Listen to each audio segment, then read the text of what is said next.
ए माल तनी हेने देखो हेने। अरे नतिया माल हई हम तारा के माल लौकतनी। तो माल ना हो तो गरु हो। कुकुर हवे का रे ना सुधरबे। का कले हा कुकुर? हाँ रे हाँ ना सुन ले का कुकुर कले हनु। हाँ रे हाँ माने कुकुर कह देले नु। हाँ तो ये बेरा तारा के लेढ़ लगाई। अरे हटा ना आ लेढ़ लगा के यह चारों चौहदी चीते पट्टे घुमाई तरह के। चल हट।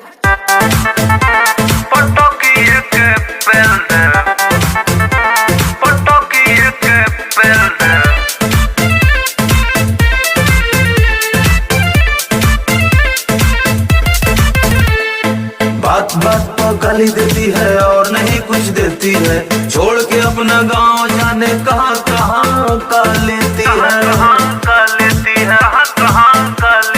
फालतू ज्यादा बोलेगा तो माई बहन संग रेल दे। माई बहन पर जइबे तो पटकिए के पेल दे। सुन माई बहन पर जइबे तो पटकिए के पेल दे।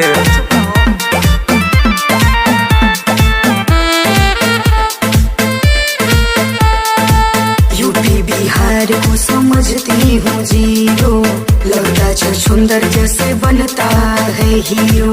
यूपी बिहार के तू समझाना कम हो, जानता सभे भोजपुरिया के दम हो।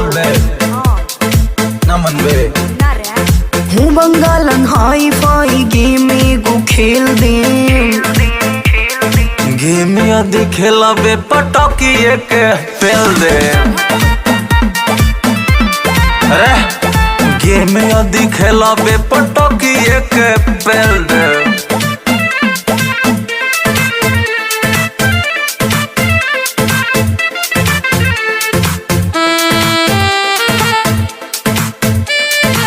तेरे जैसे आंडो गांडो देखे हैं हजार, बलना उखाड़ पैबे एक हूँ हमार।